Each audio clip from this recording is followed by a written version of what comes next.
crafted emergency processes to assist HWCG to become the premier well containment solution in the U.S. Gulf of Mexico.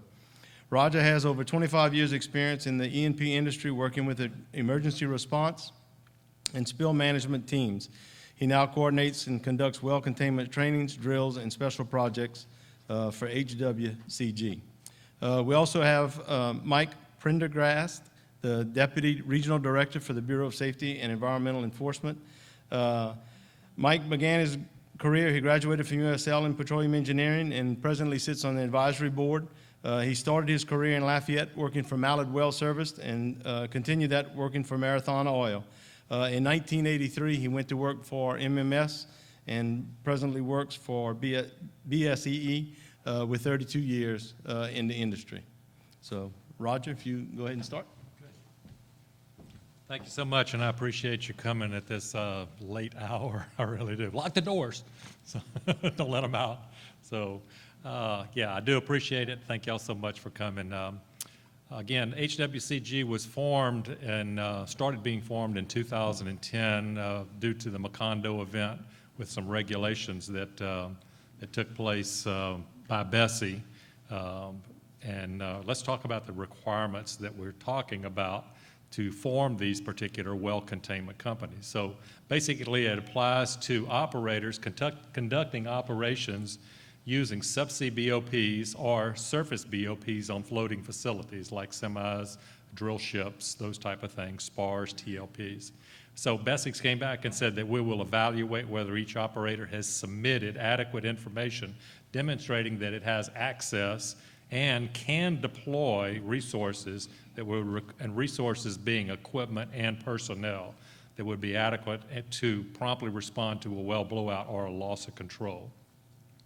And this is what the criteria basically said is that they're going to evaluate and make sure you have particular equipment for subsea containment, capture equipment, including domes, cap and stacks, subsea utility equipment, dispersion, injection equipment, risers, ROVs, storage, all of the necessary equipment to perform, that needs to be performed for a well containment event.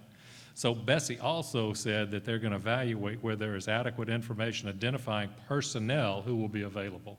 So I think that's a huge piece because during Macondo, there was actually 46,000 people that worked on that event. And then, of course, there was hundreds that were working strictly in what we call the source control group, which is what we're going to talk about primarily today. HWCG formed a mutual aid. So our 16 companies have agreed that they will supply a minimum of 12 people each company. So we will be able to, and currently today we're over 260 people that are on our mutual aid list that can participate in our mutual aid in case there is an actual event. So what I'll do is I'll show you some of the equipment that we have under contract. For example, this is the Q4000. And one thing about a lot of the equipment that we have under contract is that it was utilized during Macondo. So it is tried, it is tested, and it is manned, and it works daily in the Gulf of Mexico. Well, I should say it works when it has jobs in the Gulf of Mexico. There's not many rigs out there today. So, but it does work in the Gulf of Mexico. It is hot, it is working. And this is a particular intervention vessel. It's not a drilling rig, but it is an intervention vessel, meaning that it's primarily working inside of casing and not drilling an open hole and things like that. So the way the contract is written is that if one of our members gets into an emergency type situation, they can call this piece of equipment off. It normally can set a plug or a bridge plug or whatever, get off of the well in a day or two. So we can have it fast access to any location we need it in just a short period of time. The Helix Producer 1 or HP1 is a FPU floating production unit. It has lines that come up from the seafloor, goes through this particular, let's see if I can get it to shine right here on this turret right here. It goes through the production process right there. Oil, gas is separated, gas is flared off the back. Oil will go to a shuttle tanker or a tanker, and the water goes overboard. So this particular unit right here has a capability of 45,000 barrels of oil, 60,000 barrels of liquid, 80 million cubic feet of gas can be burned off the back of that particular unit. And it is approved by BSEE and the Coast Guard for quick disconnect. And actually, they can get off of that location in about less than a minute, let me say that. So all they have to do is hit a button and they can disconnect from it. That's not what they normally like to do. Again, it does shock the field and the wells that are attached, so they like to take about 7 hours to 10 hours to shut the field in a standard process. The other piece of equipment that we would require is called an intervention riser system. If we had a flowback type situation, and basically there's two types of scenarios that we're looking at. We're looking at a shut-in or a flowback. A flowback is a type situation where you would need this piece of equipment. It would go on top of our capping stack. We'd set a riser on top of it. The oil would flow up through the riser, go across the Q4000, either with a production package on it or go to the the HP1, and then from there, flow process, and then oil would go to a tanker. So this piece of equipment would only be utilized during a flow and capture type situation. We do have two capping stacks. This is a picture of our 10,000 pound, it's a 13 5/8, 10,000 pound capping stack. It's located in Ingleside. It is shoreside, so it's for fast access. One of the things that will happen first is if we get a call, is we'll test this piece of equipment, make sure it's operational, everything's good, load it on the boat, and then deploy it back to the Gulf to the location that's necessary. This is our 18 3/4 inch, 15K cap and stack. It is a dual ram. Actually, we had two singles at one time. We just went back to a double BOP on this. We lost about almost 4 feet in height by going to a double ram instead of the two singles with the flanges in the middle, and lost about 40,000 pounds. So what this does is it allows us to be able to utilize more vessels that are in the Gulf of Mexico to deploy this piece of equipment. So whether it is off the back of a boat through a heave compensated or off the back with a chains or wire, we can do it either way. So whatever works best for the operator at that particular point, or we can actually deploy it with the Q4000.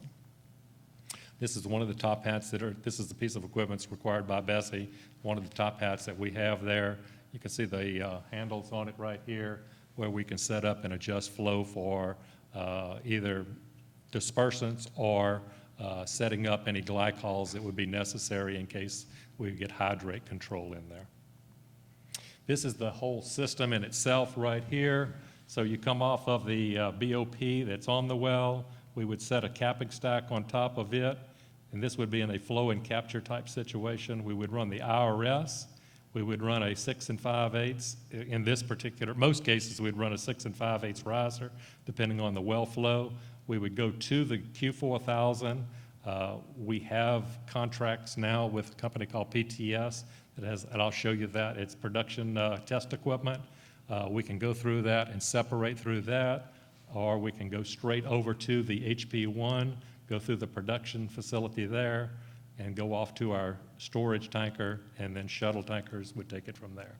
So it's easy. It looks easy on paper, but it's not that easy, to believe me. So this is the system right here that we have. We do have the capabilities of 130,000 barrels of liquid per day that we could stand, and 220 million cubic feet. Again, the same process would come with the riser going up to the Q4000. Let's see, there it is right there, Q4000, and we could go straight through the production test equipment, come straight to the shuttle tanker. Another hose would go over to the HP1, go back to the to the storage tanker, and then storage tanker, a shuttle tanker would take off the oil and go to the bank and empty.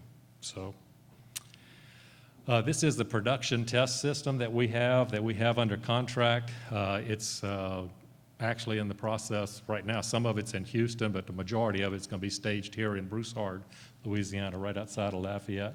It's got the capabilities of 55,000 barrels of oil per day strictly through that piece of equipment.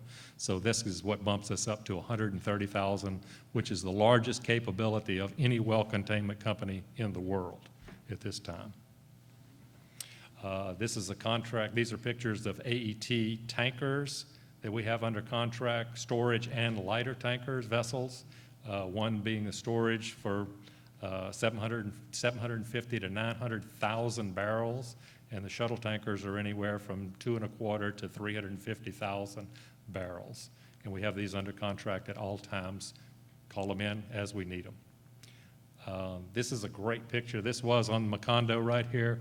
We talk about SIMOP, simultaneous operations. So this was, as you can see here, there's a lot of large vessels that are in a very confined space right here. This is what we call the hot zone, particularly right here. Everybody has their own plan. You can see how boats are set up, and they have their own plan, emergency plan if something went wrong, how they would get the escape and go out. Just to give you an idea on perspective right here, the HP1, the Helix Q4000 right here, the size of that deck is about the size of a football field. So a lot of things are going on. You can see a lot of vessels, but what you don't see is operations that are taking place subsea with coil tubing units, ROVs going on, and different operations, monitoring equipment that's taking place that's monitoring the plume at this particular time down in the subsea area at 5,000 feet. So a lot of operations goes on. We have SIMOPS that takes place on the surface, and we have SIMOPS that takes place subsurface. So we knew that if we had a source control event, it would be best for us to be able to have one particular location where we could all go and gather at a location to run the source control group. So we signed a contract with Petroskills Conference Center in Katy, right next to Katy Mills Mall, or for the guys, Bass Pro Shop. We have approximately 15,000 square feet area over there. There's numerous hotels and parking and restaurants, and we can set up a shuttle plan. We do that every year for our annual drills. A lot of companies have been out there, done audits, IT, security, HS&E. We have to give them 48 hours notice because they're a business that's going on all the time doing training. But normally we can get in there in less than about 24 hours. We also signed a contract with a company called Rensis. Rensis brings in all of the display equipment, that being monitors, that being computers, that being telephone system, all the wireless internet, the whole thing. So when you come in to run your exercise or event, all you need to bring is your computer. You can plug in, light up, and you're ready to run. They bring in the printers, so everything is there for you automatically, and you can start running your operation right there within 24 to 48 hours. What we do is we run off the NIMS, National Incident Management System, ICS, Incident Command System. As you see, this is the standard ICS format that's here. The only difference that you see right here is we have source control that's over here on the same level as other section chiefs. So our thinking is that the source control section chief, normally source control comes up under operations. This way we put it out to the side because it's become such a technical aspect. So they answer directly to unified command in this process. And one of the things that came of this is that we ended up working with BSEE to develop some job aids, and Michael talked more in detail on that. But we wanted to get BSEE involved in the process because they're involved with the well portion of a source control. Coast Guard is primarily involved with the spill and managing of the event. BSEE is involved more in the engineering part of it. So this is the source control group that's broke out.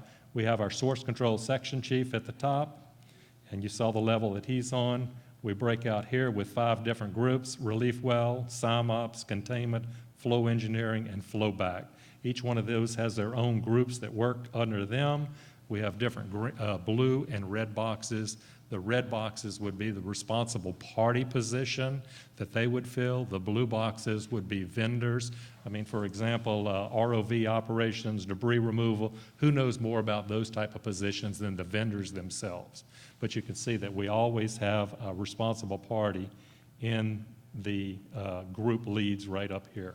So that way they're in control of all the information that flows through the process. One thing we did develop, because we have 16 companies, we always want to be training and drilling off of the same page. So we built a source control incident management handbook. So everybody works off the same sheet of music. So if you're in relief well, for example, you go to relief well, there's your roles and responsibilities and checklists that are there and available for you. I know, for example, one of the guys that's sitting in here, he does flowback, which he loves to do, and that's such a fun job, right, Terry? So, yeah, but it keeps all of the members working on the same item, same checklist, same roles and responsibilities through the process.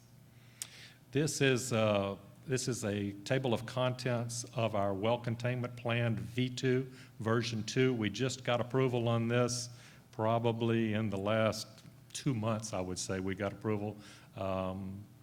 With BSEE, we have to update our plan on a 2-year cycle. So we just revised it again through this process.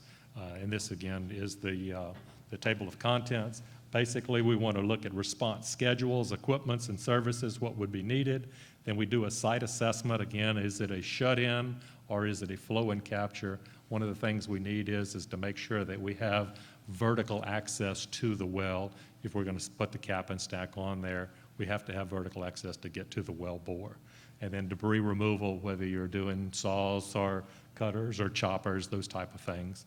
And then LMRPs, lower marine riser pack, BOP removal if we had to do that, cap installation, shut-in procedures. So all of the information of any operation that takes place is in this particular plan. The initial plan that we had was 1,285 pages.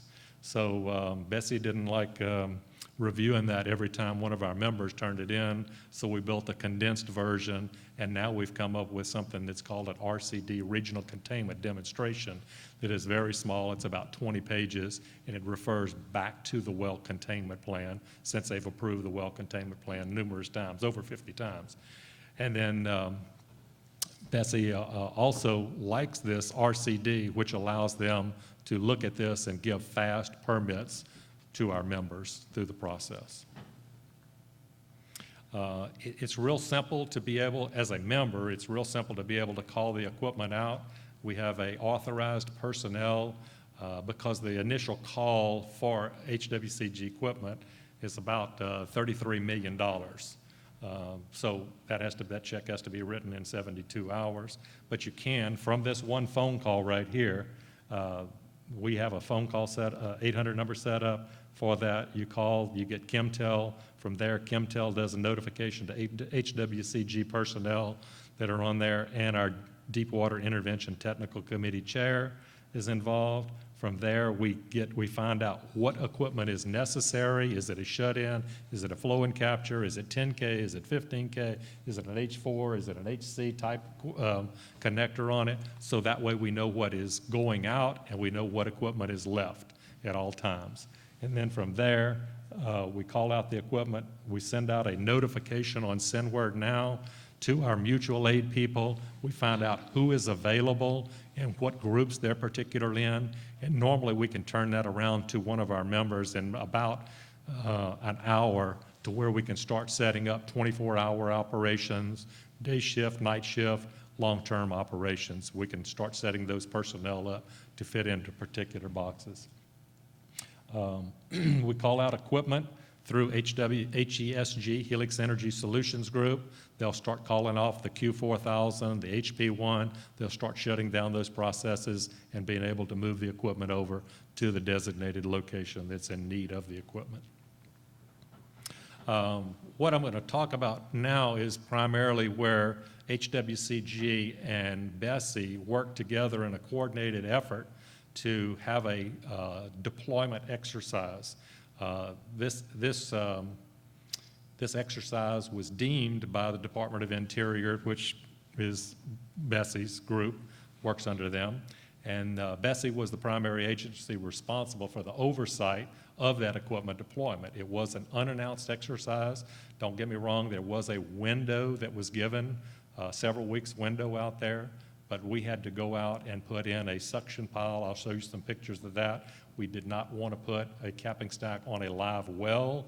We did not want to take any chances of whether it was a P&A well or a live well. We didn't want to have any opportunities for any bobos to go on, if you know what I'm saying. So, but multiple personnel from BSEE came to the exercise. I think there was probably about 9 people, if I'm not mistaken. The majority of them came over and infiltrated into each one of the groups, the 5 groups that you saw there. We had somebody with our source control. We had media people there from BSEE. We actually briefed out via video to BSEE in Washington, D.C. on a daily basis using our common operating picture. This was 24-hour operation, so BSEE folks were there 24 hours. Our folks were there 24 hours. If you remember Macondo, it took them 89 days to get a capping stack on location. When we finalized our process here, we did it in less than 6 full days. So they just showed to BSEE, gives them a comfort factor that we had all of our process, our procedures, our equipment in place and ready to go. And hopefully, as BSEE did and we did, we pushed it out, this information out to the public and made them understand that we do have processes and equipment in place in case another event ever takes place. So this was a joint collaboration on all major decisions that were being made during there. I mean, it was actually like a real event went on. You know, decisions were made sitting around tables that happened at 7 and 8 o'clock at night, you know, at 2 o'clock in the morning. Still decisions were being made on certain things. Again, we had a lot of ROV cameras going off. We had cameras on the boats going off. We had cameras down at our yards that were taking place. So everybody could watch everything the whole time through the common operating picture. And I talk about a common operating picture, and that is nothing more than a data sharing point. I'll show you a slide on that in a minute. But again, it allows us to throw information up on a board here and be able to brief out on it, and whether it's the weather or whether it's where boats or assets, we can identify all that and know exactly what's going on at all times. We did work through ICS through all of our briefings and our regular meetings. One particular day, BSEE had brought in some academia and the director of BSEE, Jim Watson, came in and made an appearance, and some presentations were there that day. And it was it was pretty neat because actually at that particular time I was presenting and we had live cameras going on and they were setting the capping stack at that particular moment, and everybody says, can we just stop and pause for a minute? I mean, so it was kind of a cool deal to be able to watch this capping stack be connected at 5,000 feet while everybody's sitting in a room. So we really, it was a good, you couldn't have paid money to do that, let me say that. We did make a call to RRT, Regional Response Team 6, that has the, we have to talk to them to be able to get permission for subsea dispersants. And we did get permission. That was the first time that permission had ever been granted during an exercise through the RRT. We had over 250 personnel that were involved in the exercise. Just real quick, some of the pictures. This is the deployment configuration. We had a suction pile that we had set right here. Let's see, the suction pile is down here. We set our capping stack on top here, and then we worked with ROVs to function the BOP, the rams that were involved. Some of the objectives: ensure safety of all participants, deploy and test the capping stack in over 5,000 foot of water depth, verify functionality of the well containment screening tool that was designed by industry and BSEE. It's a modeling process. Incorporate source control into ICS, Incident Command System. Document all of the decisions and actions using ICS. So as we documented all of this, we briefed out on this with Coast Guard, the RP, and BSEE. We did establish the common operating picture that I talked about. I'll show you that picture. Again, one of the things that BSEE wanted to see was the pressure data acquisition panel and the pressure. So when we closed these rams and pressured up on it, we had several different methods that we could do it, whether we did it direct, hydraulic, or acoustical, where we could look at the information and it was live, that we were watching it. We were sitting in Houston, Katy, watching it as what they did offshore, which was really nice. And we had sensors for our upper and lower rams where we monitored the closing in. And again, this is the pressure boundary analysis that was developed on that particular scenario and that well. And then again, as you can see right here, the upper and the lower boundaries, this being the upper boundary, we had to stay inside of that. We had to stay above this for collapse purposes. And then so what we had was an acceptable level, operating level, and we stayed inside of these levels right here. If we ever had any fluctuation that got close to either one of these boundaries, we had to stop our operations. We had to meet with BSEE again, find out what the problem was, but we didn't ever have that problem. We always stayed inside our acceptable limits and finished testing our well at that particular time for a shut-in operation, because you don't want collapse and you don't want burst of your particular casing. This is the common operating picture. For example, here, this was pictures of where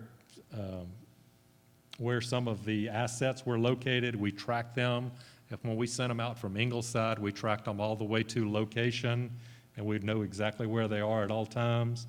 This was information that came off of the ROV here. You can see the connector right here getting ready to set down on the suction pile. This is where it did set down. And then ROV working with some of the valves to operate and close the rams, the weather, and I think this is just another larger picture right here. And again, in a common operating picture, we can disseminate the information of where we want it to go or who we want it to go to. So if we want it to go to public, we may just give them one of these frames. We could actually put 8 or 12 of these particular pictures on the same thing if we wanted to. But again, we disseminate that to the public, we disseminate it to government, we disseminate it to the RP, different pictures, and that's the information, particular information that we want each one of those groups to have. This is just a picture of one of the source control rooms here that was utilized. Again, you can see they all had phone numbers for each one of the phones were in there. We had them set up with different groups in each one of the areas.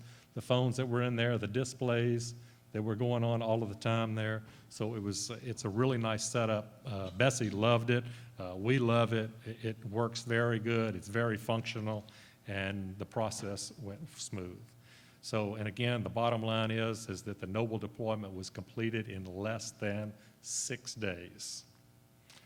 So some of the key strengths, again, is our mutual aid, allows 16 deepwater companies to share resources, personnel, and equipment to withstand a long-term duration.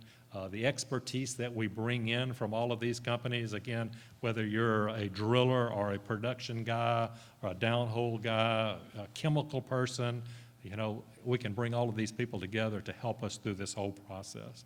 Preparedness, we continue to train. HWCG is committed to doing an annual exercise. That way we can make sure that all of our members have an opportunity to bring their mutual aid people in and get, you know, from foundation to specific things. For example, last year, well, no, it would be this year, our drill consisted of a flowback operation where we actually did use storage, and it was not a shut-in. It was this, and this is the first drill that I'm aware of, Mike, that was not a shut-in type situation. It was a flowback, and we utilized that through the whole process. So we have 30-plus service providers that bring their expertise to our exercises and to the events. The core system of equipment, it's operated in the Gulf of Mexico on a daily basis. It's maintained. The same people and crews are poised that are out there will respond in case there's an emergency. Our expansion plans are based on the achievements and capacities of our group that's necessary. Again, we have a 10 and a 15K cap and stack. They're both double rams. So basically, the bottom line is HWCG is ready to respond in case of an actual event. So, all right, I think we'll take questions at the end. Yes. Good. Thank you, Jim. All right, thank you. Once again, I'm Mike Pendergast. I'm representing the Bureau of Safety and Environmental Enforcement, but as you can see, I'm also today representing my alma mater, the University of Louisiana Lafayette Petroleum Engineering Department. Okay, well, I have BSEE's mission statement up here. You can read that, but I want to tell you a little bit about what BSEE does during the split, and if you have any more detailed questions, we can answer that during the question session. But essentially, the former MMS was split into the Bureau of Ocean Energy Management and the Bureau of Safety and Environmental Enforcement. And your planned activities, your proposed activities that are submitted in an exploration and development plan are reviewed on the BOEM side. They also do the environmental studies, and they have the reserves and resource assessments and the fair market value lease sale process. And they also do have the only permit that's on the BOEM side is for the seismic permits. On the BSEE side, you have all of the permitted activities. That's your drilling of wells, completions of wells, pipelines, structures, those types of things. We also have a very large inspection force. I'll get to that on one of these slides. We have conservation of resources also. That is ensuring economic reservoir development, trying to get the most that we can out of the reservoir without maximizing rate. We have a lot of processes such as the approval for downhole commingling, the prevention of premature abandonment of a zone. We want to get economic recovery, not maximum rate. We have unitization of leases, and that's for protection of royalty purposes and correlative rights that are granted in lease sales. So let me move on. If you have any questions about what we do, we'll get to that in the question session. This is the Gulf of Mexico region, rough map. BSEE does have a national program, but operations you may have seen in the press recently have been temporarily or suspended for the near term in the Arctic by Shell, so there won't be any drilling there anytime soon, even though we are working on an Arctic drilling rule. The Pacific region has no leasing program through BOEM. It basically has about 24, 25 large facilities with very limited drilling, and it's basically being managed to depletion. So the bulk of the activity, well above 90% of oil and gas activity in this program, is in the Gulf of Mexico region. You can see we have 5 district offices. The region is located in New Orleans, so we have 5 district offices. We have over 400 approved positions. That number has actually grown probably closer to 450 from this slide. And you can see that we have petroleum engineers, structural engineers, geologists, geophysicists, inspectors, and administrators. I can tell you that BSEE is predominantly engineers and inspectors. We probably have maybe 20 or fewer geoscientists, mostly in our production and development office for conservation of resources purposes. The majority of the BSEE is petroleum engineers and inspectors. To give you an example, just prior to Macondo, and this was kind of a funding issue, it's not that we didn't want more, but we only had about in the range of 50 to 60 inspectors. After Macondo, we're approved for above 100 inspectors, and I want to say we have about 109 inspectors on board right now. They fly in 24 to 25 helicopters daily. A day like today is a beautiful day. They're out pretty much flying. They fly Monday through Friday, weather permitting. It's mostly wind and fog that permits us from flying, but they fly Monday through Friday, all 5 districts.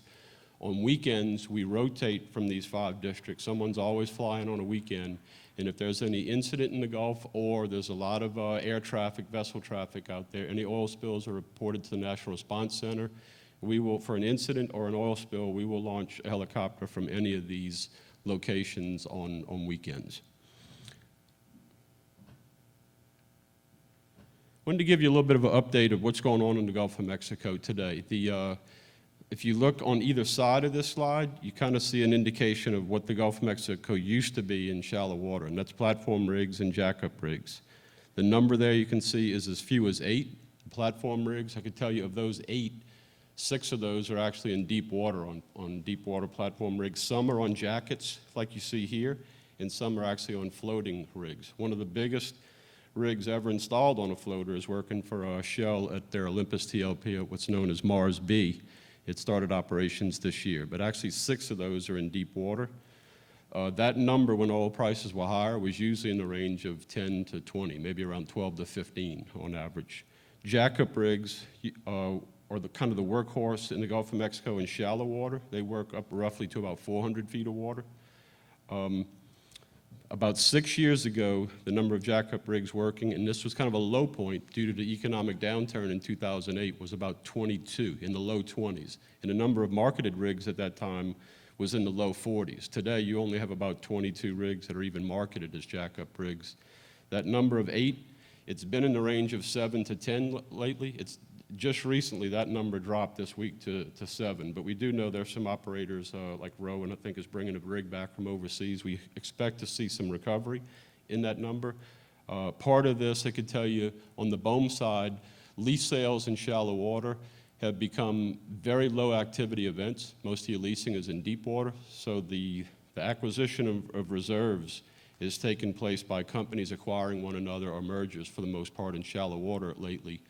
And also, I have a slide that I didn't put in here today because of the time frame, but when you look at removals of facilities in the Gulf of Mexico, prior to 2008, we were averaging over 200 structure removals, and that dropped in 2009 to maybe as low as 50 or less, 33 by 2010.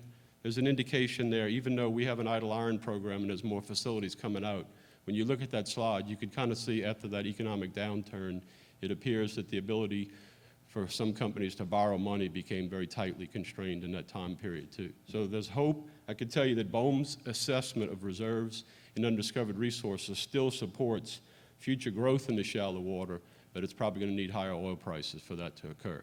But the big picture, what's important for this presentation, which is containment, is in the middle of this slide, you see the number of semi-submersibles is at about 11. Now, these are contracted, and at contracted vessels. At any one time, this week, they might actually show 9 or 10 working, and there might be one under inspection and one moving from one well to another. But these are actually currently contracted. The semi-submersibles here does include one floating cylinder that's working for LOG called the Savannah, Louisiana. It's a kind of unique vessel, but because of its stability, it's often classed as a semi-submersible. And the number of drill ships is actually above 30. You could see 33 here. What's interesting, if you look at these numbers, about 6 years ago, just before Macondo, the number of semi-submersibles was 25 or so, and the drill ships in the Gulf were only 9. You can see how that number is completely flip-flop. I think one advantage to the drill ships for development purposes, and this is post-Macondo, BSEE really focuses on review of blowout preventer systems. We review that as part of the permit, and we witness the functionality at the start of new wells. Some of these drill ships have two BOPs on board, and we try to maintain, our presence and review in both of those. But given that big switch that occurred, I can tell you that fleet, the semi-submersibles, and particularly the drill ships, this is one of the newest fleets anywhere in the world. Most of these drill ships are on their first contracts, 3 to 5 year contracts, so many of them are less than 5 years old. So it's one of the newest fleets in the world. In this picture, you can see that drill ship has a what's called a dual capacity drilling rig, and most of these deep water floaters can drill wells 35 to 40,000 feet deep, counting the water depth. So those are really the drivers. I would say well more than half of these are doing development type work or appraisals that lead to development, and that's really the future driver for oil production in the Gulf of Mexico, which I'll discuss next. These are the production facilities, and although you can see in less than 500 feet in shallow water, we still have over 2,500 facilities, and it's believed, we do think most of these are in production, but many are producing at very low rates. And you see a variation in size. We have a lot of single-type caissons in very shallow water. We do have some pretty large fixed facilities. Many of them are 8-pile. This is actually a very large facility here that might actually be a deep-water facility. And you see that same picture is under the deep-water fixed jackets as well, too. But the point being, of the production that we had averaged in 2014, we had 1.4 million barrels of oil per day on average, and 1.1 million of that came from deep water, which is your facilities shown on the right. There's 74 of those in greater than 500 feet. I want to say if you go to greater than 1,000 feet, there's probably only about 45 of those. Greater than 1,000 feet, there's also maybe less than a handful that are actually steel jackets. It's mostly floating facilities, and you see the different types there. We also have semi-submersibles not shown here. They're similar in look somewhat to a tension leg platform. It's just that a TLP is moored vertically on site in tension. A semi-submersible is moored laterally, and there's different reasons for doing that. You can also see that ship-shaped vessel, it's a FPSO, is a floating production and storage and offloading vessel. There's only one of those currently. It actually exports its gas through a pipeline, but the oil is stored on board and then transferred to a shuttle tanker. This one is for Petrobras. They are a little bit newer to operations in the Gulf, and one of the benefits to an FPSO is the ability to export your oil to refineries along the entire Gulf Coast. We do currently have our second FPSO is approved by Shell in a project named Stones. And our Homa district already went overseas to Singapore to do a pre-production inspection. All of these new facilities, BSEE does a pre-production inspection either at the yard or on location in the field. It's better if we can catch it in a yard in case something has to be fixed or changed. Oh, I did want to mention on the oil production, although the shallow water rigs have been decreasing, the deep water rigs are at pretty much all-time high activity levels. Production is expected to increase mostly due to these new deep water projects that I'm showing here. The Energy Information Administration of the Department of Energy is actually one of the lower projections. Now keep in mind these were done with higher oil prices, but many of the projects that you see here, the commitments are already made in terms of these are sanctioned projects. Some of the lower estimates believe that oil production in the Gulf will reach about 1.8 million barrels per day over the next 2.3 years. I've seen some that are higher by folks like Wood Mackenzie and Enterprise Products Partners. Wood Mackenzie's an industry analyst. Enterprise Products Partners is actually a midstream company with significant investment in the Gulf. Some estimates do have it actually going over 2 million barrels a day. And it really all depends on the current decline rate from existing fields. And there are subsea tiebacks that are occurring to the existing projects that are already there, and some of these will also have subsea tiebacks. So if you look at this group, and they're sorted by operator, but these represent sanctioned projects from 2014 through 2019. Only one jacket here at the very bottom, it's actually a 1,200-foot jacket, which is very kind of unique. They haven't had one of those installed in more than 20 years. The rest of these are floaters, and these represent about almost 1 million barrels a day of new capacity. Now, there may be other projects, like I know BP is looking at potentially one. Shell also has one that's not on here yet, that's probably getting close to sanction, that it'll be questionable whether it makes it in 2019 or 2020, but there are some other projects that might show up and be sanctioned that will be added and come online before the end of the decade. I do want to point out too, these are really drivers. Most of these, except for that big jacket at Walter, that will be dry trees from a platform rig. Most of these other projects, except for Bigfoot, which is delayed, that's also going to be predominantly early on platform wells, but even Shell's Mars B that has a very big platform rig, it will still have subsea wells flowing into it and has some already in the future. So some of these projects actually require 2 drill ships simultaneously, and some examples are Jack St. Malo for Chevron, Stampede for Hess, and Appomattox for Shell. I do want to point out, when you saw the 33 drill ships that I showed, that does not count 5 drill ships that are already in construction that we think are coming here to the Gulf for development purposes, but there will be some contracts in that list of 33 and 11 that will be ending. What we do believe is that given contracts or big projects that are out there in the near future, that number will likely stay close to 40, if not higher. The big question is where do oil prices go and what are the economics in the lower tertiary and some of these deep Miocene projects as you go further out. Okay, so let's get back to, that's kind of an update on the Gulf, where it is in terms of activity. Under the incident command structure after Macondo, we went through a process where we worked with Coast Guard and the National Response Team folks to look at revisions to the source control handbook. And at that point, it was decided what would BSEE's role be. During Macondo, BSEE served on Unified Command as a position with BP and Transocean opposite Coast Guard.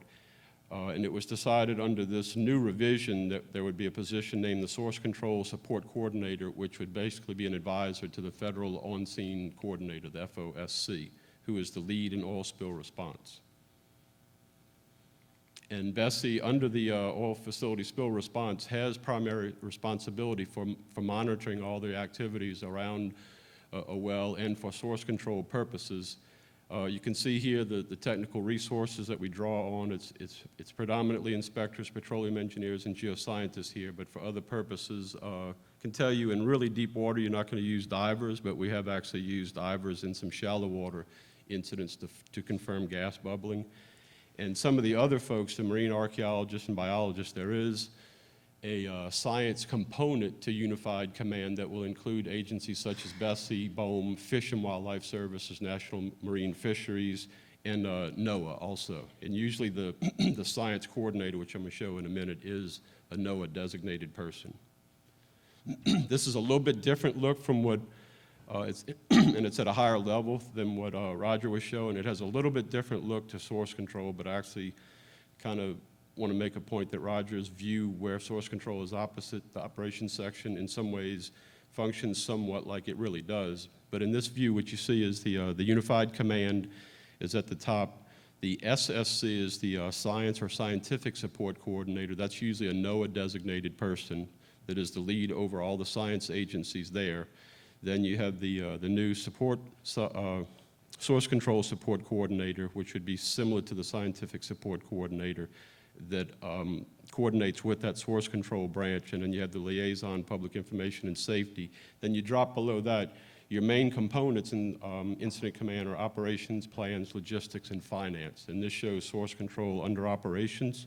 I would like to point out that the two of those groups, we're not attending all the same meetings, but they do function together in that we may find out things related to actual flow. You really shouldn't manage a spill off of the concept of worst case discharge. It's a term that defines the worst case scenario, and usually you don't see that. But there are times where you're finding out through your role in source control things like we do think we have water production contributing, and that's important to a shut-in pressure situation, but it's also important to communicate to operations that whatever we thought the rate was, if you think you're flowing 50% water, that's actually a benefit to that part of your surface response. It becomes a challenge maybe for source control, but it's actually a benefit to the operations planners that are dealing with surface control. Under source control, you have flow modeling, containment, subsea dispersants, you have your simultaneous operations, debris removal. What's interesting, the picture that Roger showed, although it looked pretty congested, just outside of that view later, you did have the Helix Producer 1 showed up, and you also had two pretty big drilling rigs that were drilling relief wells there too. And there was a hurricane evacuation plan to get everything out of there. And during Macondo, we actually did it one time. Fortunately, we didn't have a bad hurricane, but there was only one vessel that stayed on location. I think that was the Enterprise maybe, and one other vessel monitoring the BOP. So it was actually deployed. These are the subsea source control positions. You have the source control support coordinator. That's in the Unified Command location. Then you see the source control branch director. There is a responsible party component, meaning the operator to that, but also BSEE has a position that coordinates with that person, and you can see what their responsibilities are. And I'm going to get to the BSEE personnel here in just a second.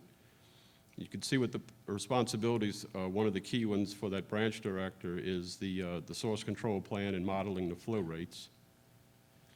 And then you also have the flow modeling group supervisor. I want to spend just a second on this one because it's very important. Where you see utilize the current data to run well containment screening tool. The well containment screening tool was actually developed between the operators and BSEE post Macondo, and one of the considerations was well containment was one of the most important things that we did.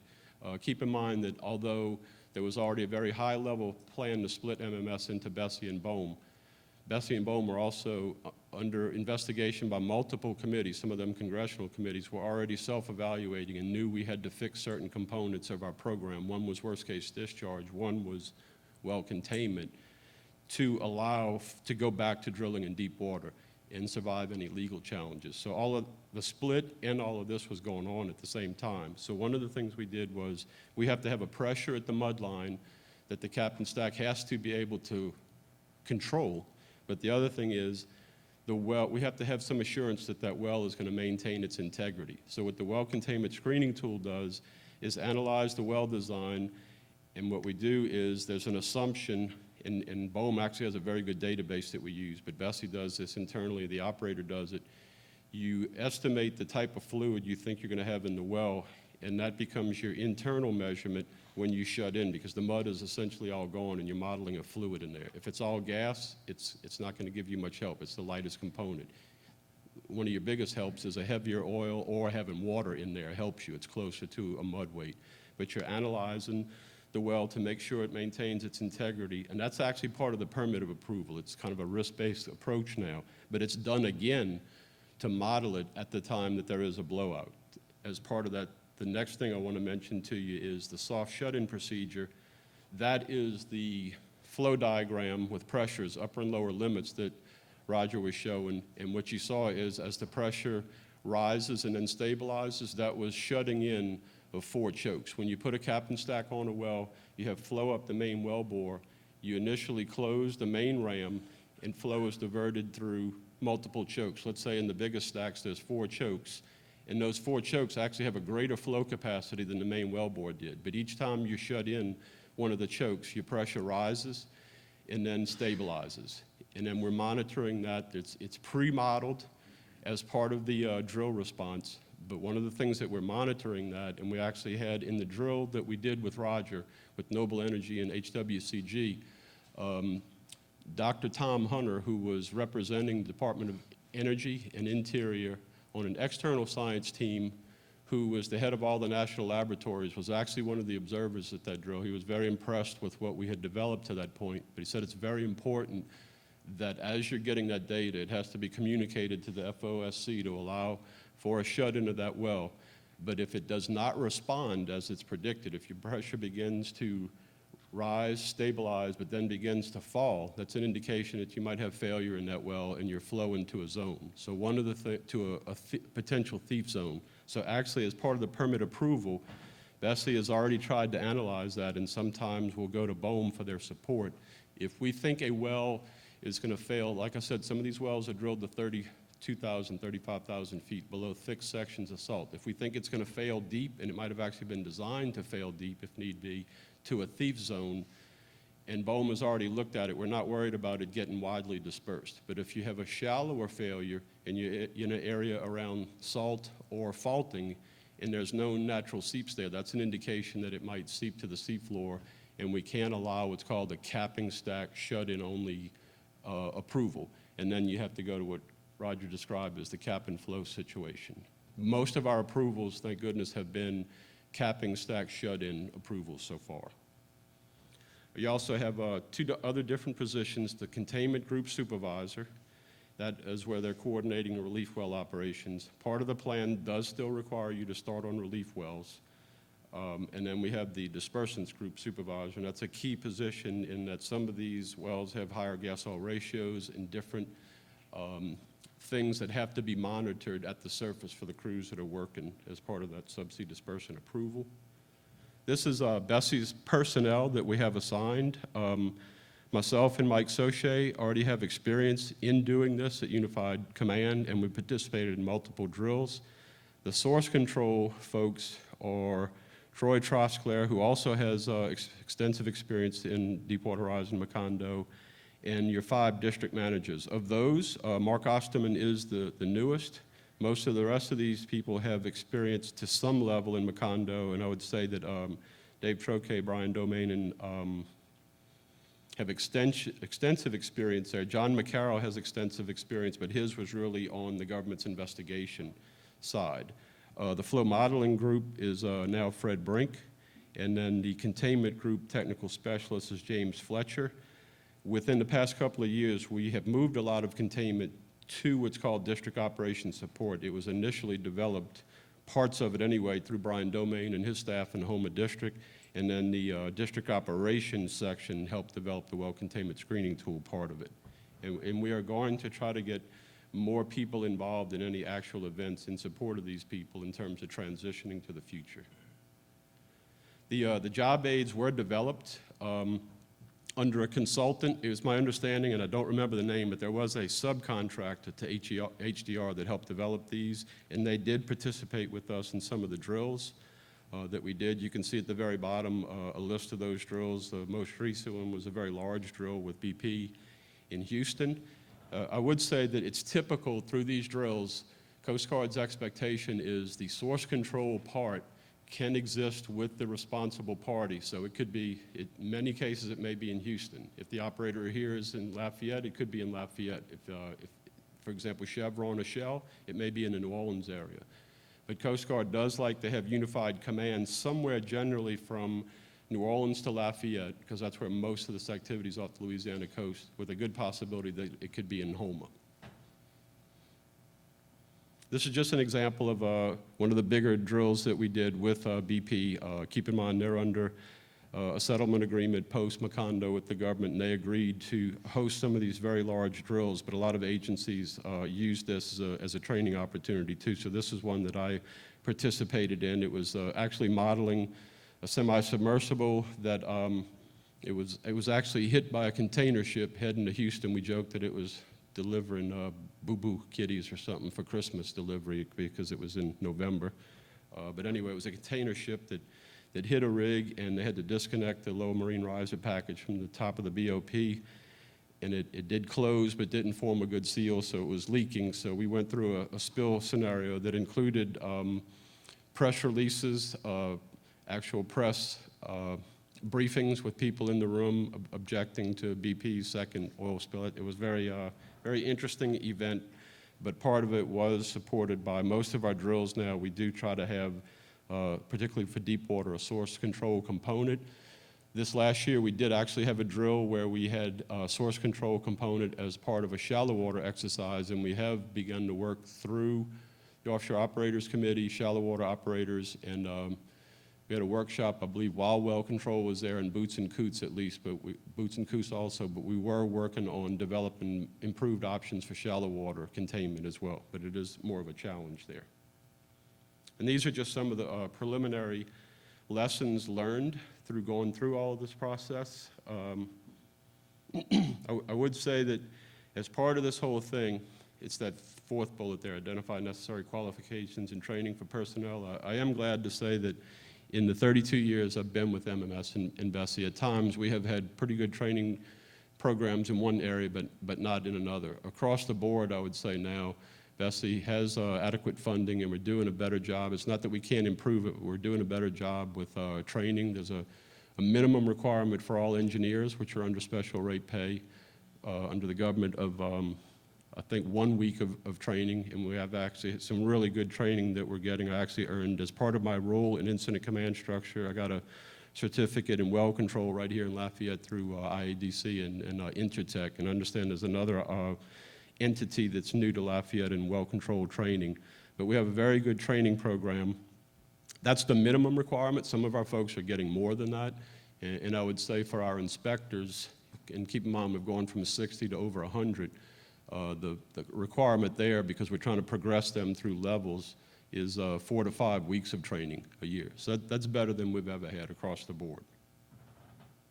And that's it. We'd open it up to any questions now on either presentation. Thank you very much for attending. Thank you, Matt. Thank you very much. Appreciate it. Thanks.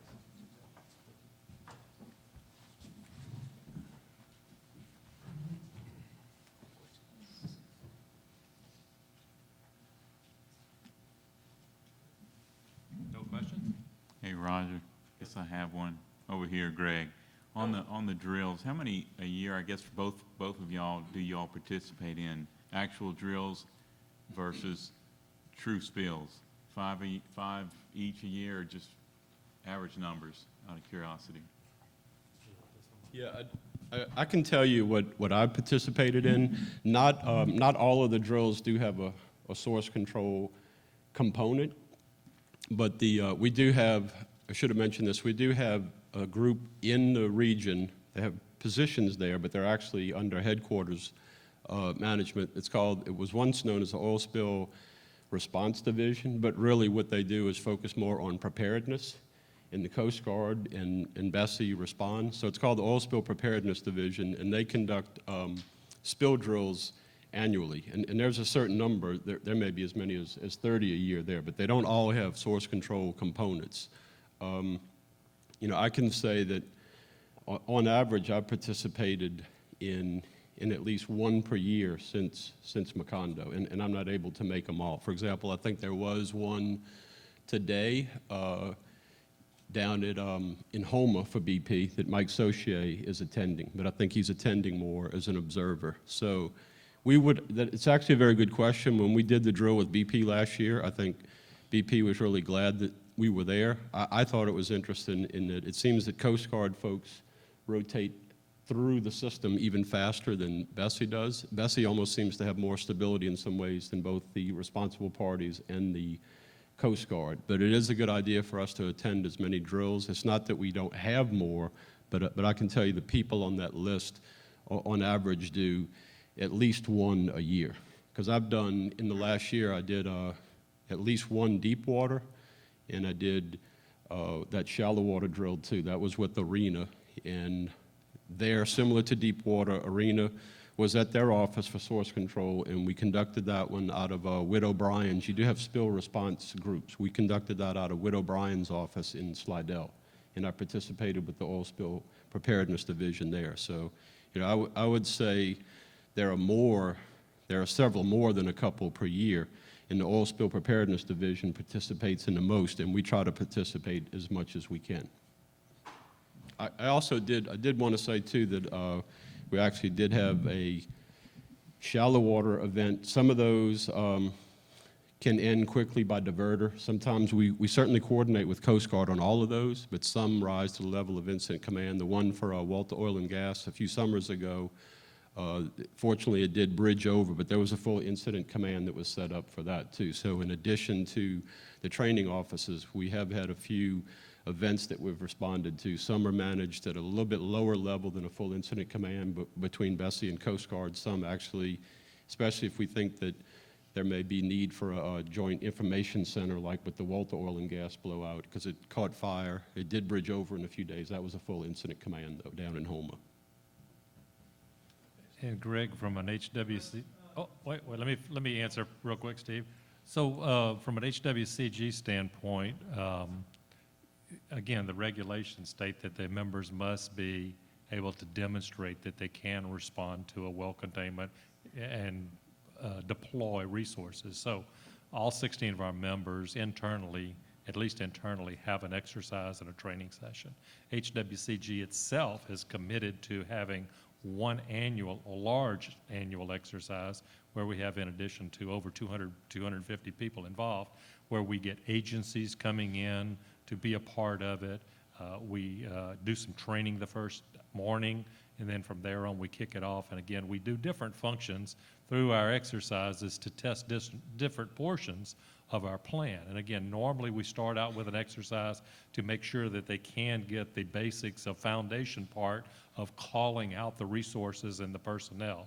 And then the second part, we'll change it around to what we're trying to accomplish. Like I said, this year we did a flow and capture, which is the first flow and capture exercise that's been done that I'm aware of in the industry. Of course, there's only 2 well containment companies out there. So I would say that every member that we have does an annual exercise for strictly for source control.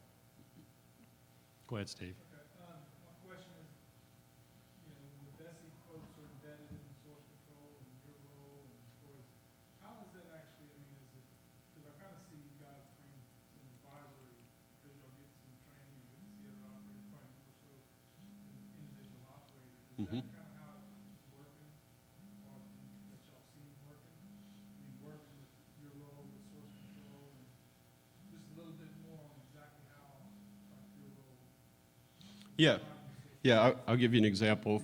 For example, in the BP drill, one thing I thought was interesting was, and I know there are still some people there that I work with, but you know, BP may be, and it's probably a good idea for the Coast Guard and operators and for BSEE to do this too, try to bring some other people to the table and get them experience going forward. So I was a little surprised that both Coast Guard and BP, compared to working with them just, you know, a few years back, the amount of changeover there. But I would say there was some good coordination. For example, Troy Trosclair, I was trying to help coordinate at my level, but Troy Trosclair brought it to my attention that it seemed like BP might be heading to an earlier potential shut-in than we thought might be planned. So basically what we said was, well, if they're doing that, we need for y'all to allow some time in your meeting schedule. You're going to need to brief not only me, but also at this point in the drill, it was a Coast Guard captain.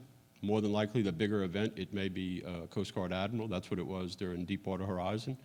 But we pretty much said, if that's what your plan is, you need to stop within your meeting time. You need to brief me and the FOSC on what your plans are. And it was kind of interesting because, at that point, what I was kind of doing, trying to manage my role in source control with the operations side, was they seemed to not want to get into where they were before with kind of talking about their estimate of flow rate. They were managing it from worst case discharge. Now, there was an interesting aspect in that they were, as Roger said in one of his drills, they were going for this request from Regional Response Team 6 for dispersant use. In that case, maybe a higher number may help you if you think it might actually be there for a while to get that approval. But what was interesting, when we went into this meeting with source control, they were very confident, and we asked them questions about what does your pore pressure plot look like. I haven't seen that. They seemed to be confident that half of their flow was water, which was going to help them with their shut-in, but also what it said to me to communicate to the operations side was, if that's so, we may not actually be at worst case discharge, and wherever we are is being reduced by a 50% water cut, which is very important. So there were some good trade-offs, I think, going on there, even in a drill. But it's important that at that point, that you have some understanding of incident command at that source control support coordinator. You have to understand how you relate to the rest of the drill, but you have to be able to go down and kind of function with the people that are doing their job in source control. And that's very similar to the way the guy who did it that I worked with for NOAA was Charlie Henry, very well respected in NOAA. I've worked with him on some other projects, but he works that way within the science part of all these agencies too. He's got to understand their world, but he's got to be able to communicate it to the larger group and unified command too.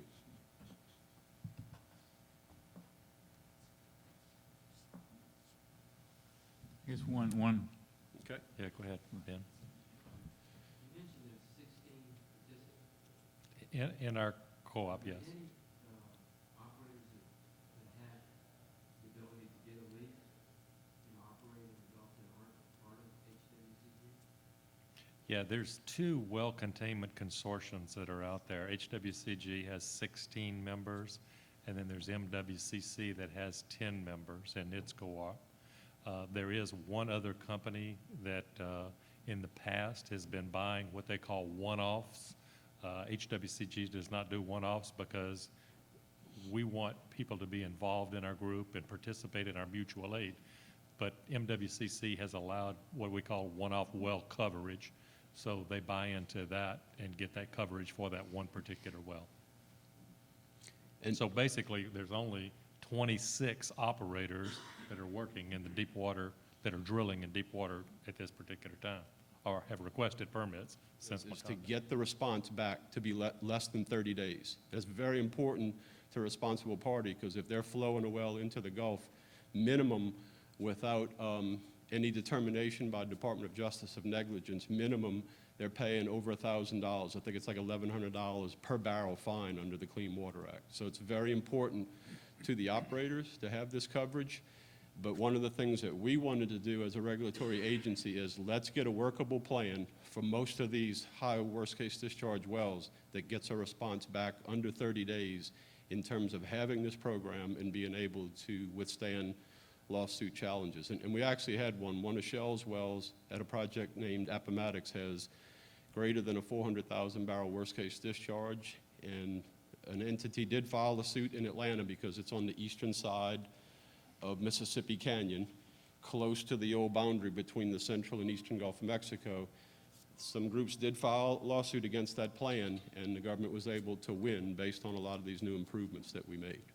So it was very important to rebuild this program, what we've done with well containment. And it was a combination government, operator, and provider joint effort to get to where we are right now. just one last simple question. As far as with the infrastructure being removed, the shelf, shallow water stuff and smaller independents, a lot of people getting out of the Gulf are obviously, moving inland and trying to get rid of their offshore assets. So there's some operators that have lost license to operate or kind of in the penalty box? We're seeing some people want to cut and run before it's too soon. That, right now, that number of operators is very small, and that's one of the things we did when we split, and I was actually one of the leads of this team. When you split something that has that many regulations and processes, we had over 50 interdependencies. And one of those is BSEE can issue inks. We can put operators under performance improvement plan. We are moving towards consideration of minimum operating requirements too. We're evaluating that concept, but we cannot on our own disqualify an operator. It's something based on what we see. We will go to BOEM and say we have very serious concerns. Now BOEM may also be looking, they're trying to improve how they analyze companies for financial purposes, and the ATP bankruptcy was one of the things that kind of drove them further down that path. But if we both reach the point where we're in agreement, we can actually disqualify an operator. That has not been done more often than not. As good as the Gulf of Mexico is as a basin, there have been different companies that have tried the Gulf. They just haven't met their economic expectations, and they've moved on. And when you go find the presentations that are out there, sometimes it tells a story like Devon Energy moved out of the Gulf, but I think for them, they saw the development of the lower tertiary being different than using these pipeline systems. They were not feeding refineries, and when you looked at their presentations, if they could have done more FPSOs with the ability to move oil cargo by shuttle tankers, maybe they would have stayed. But they actually sold all of their interest to BP right before Macondo. So there's actually been more of them that choose to leave the Gulf than BSEE and BOEM basically disqualifying someone so far. But we are, we're taking on both sides. We're taking a much stronger look at that. But what's interesting is shallow water economics really right now, because of the way folks are buying reserves, in some cases they may actually be borrowing too much money and not really getting their bang for the buck because of where oil prices are right now. But I do want to say, when you mention the removals, one thing that has not been clearly communicated somehow in the press is that BSEE refers to its idle iron program as a plan, partly because we're not absolutely telling an operator that you must remove that facility once it, what we're basically doing is the regulations allow us to at some point make a determination that a well or a platform has no future use. And we decided that 5 years was a reasonable number. For a well, if you haven't produced it in 5 years, what's your future use? Then when all of the wells on a specific platform are out of production and the whole thing's been shut in for more than 5 years, the same thing applies to that platform. So what we do, the reason we call it a plan is, and this fits with some of the mergers, if that property just sold, someone needs to come in and kind of assess, do I have any future use here? So if they can come to us and say, we actually have plans for some of these wells and list what those zones are, we have enough internal data that our production and development group can go verify that. If we do see well potential, because we have all of the well logs, we have the seismic data between BSEE and BOEM, and we actually have a lot of interpreted data, if we agree that you have potential, then what we want you to do is, okay, well, give us an activity schedule that shows that you plan to return that to production. And if that's the case, we're not going to require you to remove it. But if you can't demonstrate that, then you're going to get a letter saying you need to plug and abandon these wells and or remove that facility.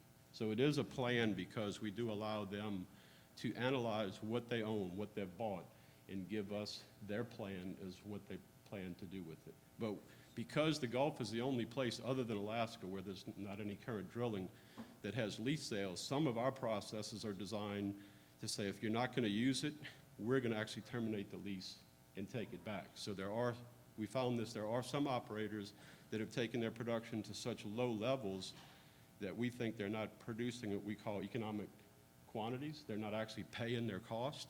And if we can document that, we'll actually terminate the lease, get it back, and let BOEM release it. And in doing that, production development actually has generated information that shows that we've actually generated new lease bonus value. In some cases, the same operator agreed, yeah, we were hoping to hold it.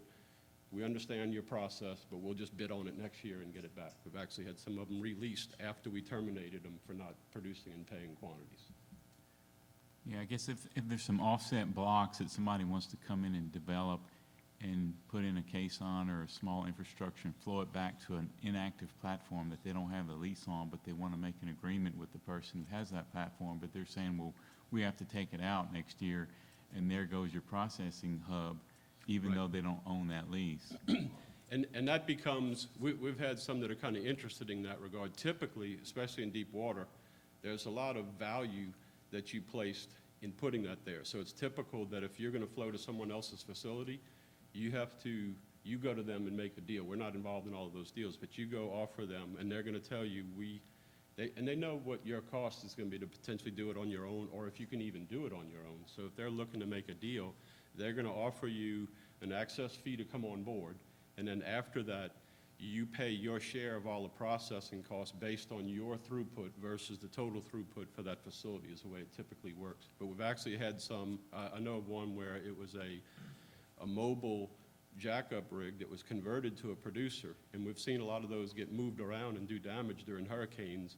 That becomes a bigger challenge. The government has to be careful to step in and try to force an issue there because, you know, that company, now that the ocean data has changed, they have to have the ability to basically say, I did my risk analysis when I did this in the first place, but now I have a little bit of trouble with future risk, and I don't necessarily want to stay there. So that company that has that well, they are free, even if that lease expires, they can release the block and then actually come in and purchase the equipment from the other person that had it if they want to take on that risk. But the government has to be careful about forcing someone into a risk analysis decision that owns that facility, and maybe they've reached a state of depletion and have decided, you know what, the risks have changed since I did this.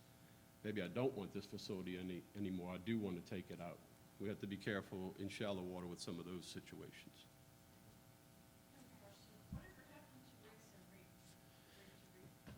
Rigs to reef is still an important component. I will say one thing that happened after the big hurricanes, meaning Ivan, Katrina, those years in through, say, Gustav and Ike. Ike was a pretty bad one, given that it wasn't, in terms of categories, real bad. It was a big storm. It did a lot of damage.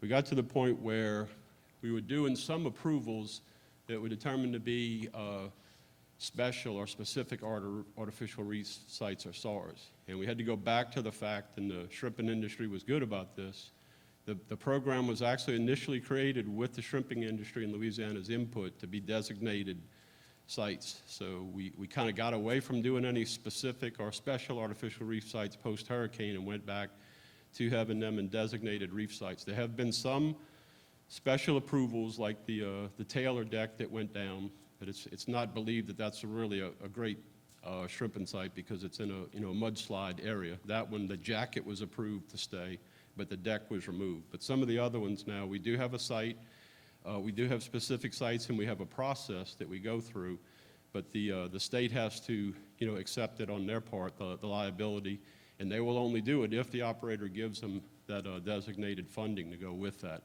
We do have a newer group in the region. It's an environmental enforcement or compliance group, and there is a designated rigs to reef person in that group, and it's actually a person who has experience both in Louisiana and Texas artificial reef programs. It's Doug Peter is his name. He's working for T.J. Broussard and Herb Leedy in the region, but that's still an active program.